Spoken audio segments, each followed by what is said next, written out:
Welcome everybody to DISRUPTu, episode 21. I'm your host, Ryan Thogmartin. This is the funeral profession's most disruptive web show.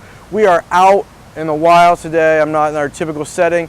I'm in beautiful Chattanooga, Tennessee. Just got done speaking at the Independent Funeral Group convention. Got to deliver a social media message. I wanted to talk on one thing that was prevalent in today's conversation, as well as I've been getting this a lot as we've been doing demos with different funeral homes across the U.S. The biggest problem I see right now in funeral homes when it comes to social media and embracing it is the older regime, the older generation, the owner that is stuck in their ways and will not listen to somebody younger, whether it's a son or somebody they've hired or a daughter or somebody they've hired. They're just not listening and they don't want to embrace social. And it seems as though people in funeral homes are banging their head against the wall saying, we need to do social media, yet the person that signs the checks and makes the decision that's not here on a daily basis and is not in tune with what's going on with the consumer is not letting that happen. And I think this is something that is detrimental to the industry as a whole, because right now the average age of funeral home owners is as old as it's ever been.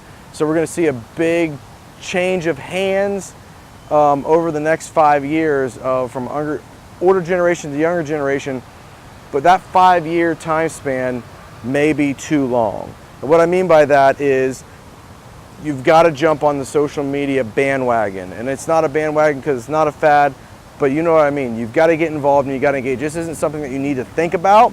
This is something that you need to do. It's not going away, and it's highly, highly important that you're engaging here, because if you are not, your competitor will. And if you're waiting 5 years until the dad sells out or the mom sells out or somebody sells out to a younger generation that's going to embrace social, that 5-year period may be too late.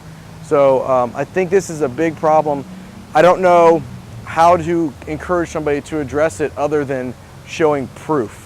So if you want to embrace social media, you've got to convince the owner that you can deliver returns on the investment. So if you are doing social media and you are not driving leads, you are not doing it correctly, because you could absolutely drive leads through social media and the engagement that you can create. So it's just it's a big concern that I have, and it's something that I am seeing on a reoccurring basis, that a funeral home is completely ready to move and meet the consumer, yet there's generally one decision maker that just doesn't get it. So I encourage you, if you're that decision maker and you're watching this and you don't really feel like you understand what's happening in the social media realm and why it's so important, I would love to be able to sit down with you virtually and walk you through and show you proof how the consumer is engaging and how funeral homes are driving call volume and leads through social media engagement. So it's powerful stuff. If you need to see the numbers to prove it, I would be happy to show you that. But I want to encourage you, if you are the one that's holding things back, test it. Give 3-6 months. Let it be tested. Let it be shown to you that there is value in social media and your consumer absolutely wants to engage and meet you in that space.